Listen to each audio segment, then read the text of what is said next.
आदाब, नमस्कार। मैं वसीम अख्तर और आप देख रहे हैं द लीडर हिंदी। हम इस वक्त यूपी के ज़िला बरेली में हैं। मुख्यमंत्री योगी आदित्यनाथ अभी यहाँ से गुजरे हैं। जिस जगह हम खड़े हैं ये शामगंज पुल है। पुल का एक सिरा बरेली कॉलेज की तरफ उतरता है। इसी पुल से मुख्यमंत्री योगी आदित्यनाथ यहाँ से निकलने के बाद सर्किट हाउस पहुँच गए हैं। हालांकि उनके बारे में ये कहा जा रहा था कि वो कुछ उद्घाटन कार्यक्रम में हिस्सा ले सकते हैं, डेलापीर तिराहा जा सकते हैं, जहाँ उन्हें एक उद्घाटन करना था बीडीए की तरफ से जो निर्माण कार्य चल रहा है। इसका अगर हम बात करें तो सुबह में ही निरीक्षण कर चुकी थी नगर आयुक्त और महापौर डॉक्टर उमेश गौतम, और ये तय था कि मुख्यमंत्री जब बरेली आएंगे तो उसका उद्घाटन करेंगे। और ये भी माना जा रहा था कि वो कुतुब खाना पुल का उद्घाटन करने जा सकते हैं। अर्बन हाट है इसी रोड पर, वहाँ भी जा सकते हैं। लेकिन मुख्यमंत्री का काफिला तेजी के साथ यहाँ से गुजर चुका है। मुख्यमंत्री दिल्ली से उड़ान भरने के बाद बरेली पहुँचे हैं। उनका कार्यक्रम यहाँ सर्किट हाउस में रात्रि विश्राम का है, और रात्रि विश्राम के बाद सुबह वो पीएम मोदी की अगवानी करेंगे। पीएम मोदी कल्की धाम जाने के लिए बरेली आ रहे हैं। चेंज ओवर करेंगे त्रिशूल हवाई अड्डे से। त्रिशूल हवाई अड्डे पर ही मुख्यमंत्री योगी आदित्यनाथ थोड़ी देर पहले पहुंचे हैं। उनका काफिला अभी यहां से पास हुआ है। देखिए किस तरह से यहाँ जाम की स्थिति थी।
एक तरफ डिवाइडर के रास्ता रोक रखा था और दूसरी तरफ डिवाइडर था उसको खाली करा लिया गया था। चूंकि प्रोग्राम अचानक बना है इस वजह से तमाम लोग जो इधर से गुजरने वाले थे ऊहापोह की स्थिति थी। लेकिन जब बाद में उन्हें लगा कि मुख्यमंत्री योगी आदित्यनाथ बरेली पहुंचने वाले हैं, वो इसी रोड से गुजरेंगे, तो लोग अपनी बाइकें और कारें छोड़ने के बाद सड़क पर आ गए हैं। वो ये देखना चाहते थे कि मुख्यमंत्री किस गाड़ी में हैं। जब उन्हें ये लगा कि एक गाड़ी में मुख्यमंत्री पास हो गए हैं तो उसके बाद पुलिस ने जो रास्ता यहाँ रोक रखा था उसको यहाँ से चालू कर दिया है। लेकिन अभी भी जाम की स्थिति बनी हुई है यहाँ से लेकर डेलापीर तक। और इसी तरह से जो सर्किट हाउस को जोड़ने वाले रास्ते हैं गांधी उद्यान, और गांधी उद्यान से आगे चौकी चौराहा तक भी रास्ता रोका हुआ है।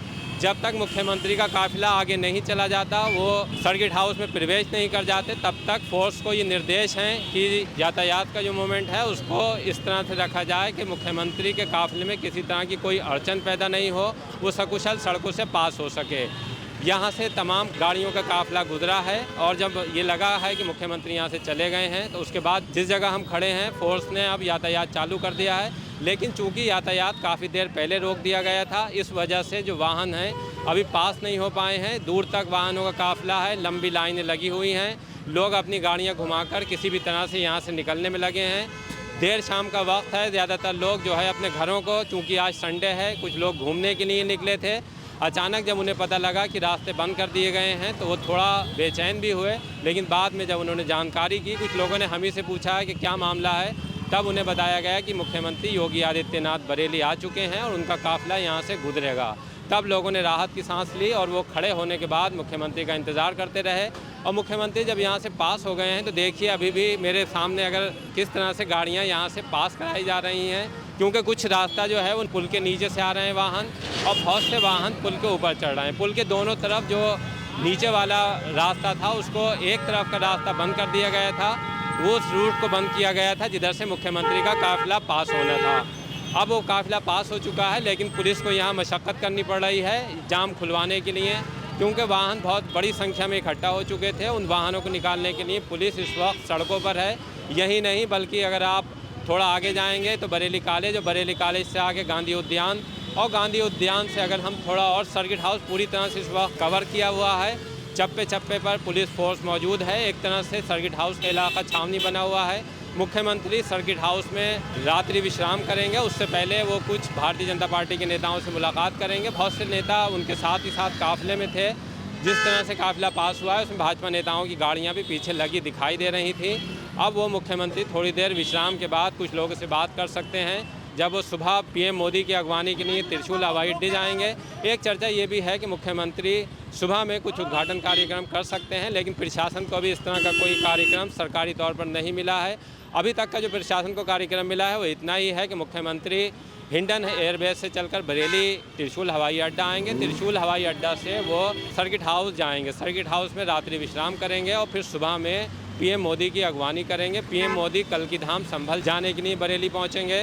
संभल में अगर हम बात करें तो राजनीतिक एतबार से ही बड़ा प्रोग्राम है। आचार्य प्रमोद कृष्णम जो अब से पहले कांग्रेस का हिस्सा हुआ करते थे, कांग्रेस के बड़े नेता थे, कांग्रेस ने उनको लोकसभा का चुनाव भी लड़वाया था, लेकिन उसके बाद उनके रिश्ते कांग्रेस से ख़राब होने लगे और उनकी तरफ से बयान इस तरह के आने लगे कि पीएम मोदी की उन्होंने कई मौक़ों पर तारीफ़ की है। और जब अयोध्या में प्राण प्रतिष्ठा का कार्यक्रम हुआ है तो उसके बाद वो खुलकर बोल रहे थे और कांग्रेस को उन्होंने मुश्किल में डाल रखा था। जब कांग्रेस को ये कंफर्म हो गया है कि आचार्य प्रमोद कृष्णम भारतीय जनता पार्टी के साथ जा सकते हैं तो उनको पिछले दिनों निष्कासित किया गया है। उसके बाद वो भी मुखर हो गए हैं कांग्रेस के लिए। और अब जिस तरह से भारतीय जनता पार्टी की तरफ से कल की धाम जो संभल में है वहाँ एक बड़ा कार्यक्रम लगा है। पीएम मोदी का जाना, सीएम योगी का जाना इस बात का प्रमाण है। भारतीय जनता पार्टी इस प्रोग्राम को बड़े पैमाने पर करना चाहती है। इसके राजनीतिक निहितार्थ भी निकाले जा रहे हैं। दरअसल अगर हम देखें तो जो रामपुर, मुरादाबाद, संभल, अमरोहा और बिजनौर तक का जो इलाका है वहाँ भारतीय जनता पार्टी जो सीटें हारी हैं लोकसभा की उनको किसी भी सूरत में जीतने की तैयारी में है। और इस बार का लोकसभा चुनाव इस बेल्ट में बहुत ही दिलचस्प होने जा रहा है। अब जिस तरह से प्रमोद कृष्णम ने पाला बदला है वो कांग्रेस के एक मजबूत स्तंभ माने जाते थे इस बेल्ट में, और उनके जाने से ये मैसेज साफ है कि भारतीय जनता पार्टी कांग्रेस को इस तरफ कमज़ोर करना चाहती है और जो सीटें वो नहीं जीत सकी थी उन सीटों पर इस बार बड़ा दांव लगाने की पूरी तैयारी है। फिलहाल अगर हम देखें तो बरेली में इस वक्त जो पुलिसकर्मी हैं उन्होंने पूरी तरह से यातायात सुचारू कर लिया है और काफ़ी तेज़ी से वाहन आगे की तरफ पास कराए जा रहे हैं। द लीडर हिंदी से जुड़े रहिए, हम जो मुख्यमंत्री से जुड़े अपडेट हैं और पीएम जिस तरह से सुबह पहुंचेंगे वो भी हम आपको अपडेट करते रहेंगे। मुख्यमंत्री का क्या प्रोग्राम है और सर्किट हाउस में किन से मिल रहे हैं, वहाँ किस तरह की बातचीत चल रही है, ये भी हम आपको बताते रहेंगे।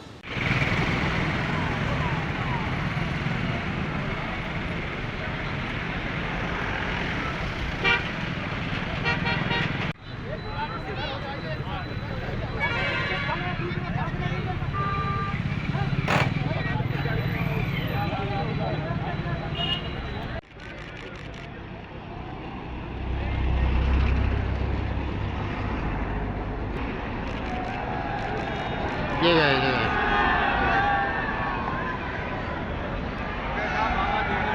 देख लिया था, हो गया।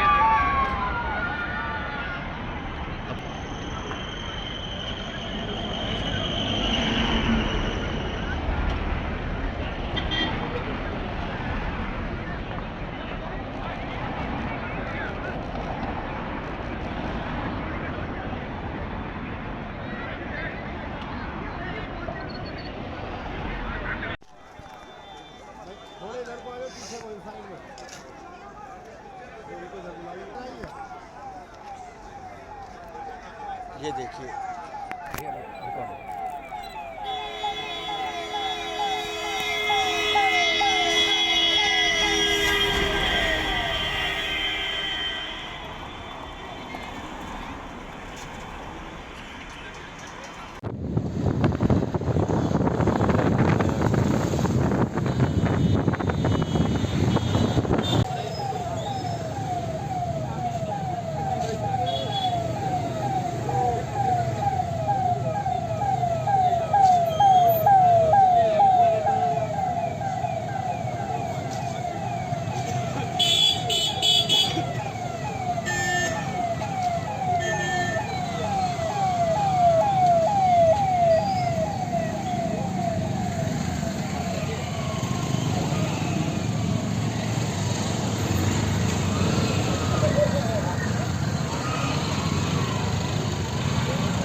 आगे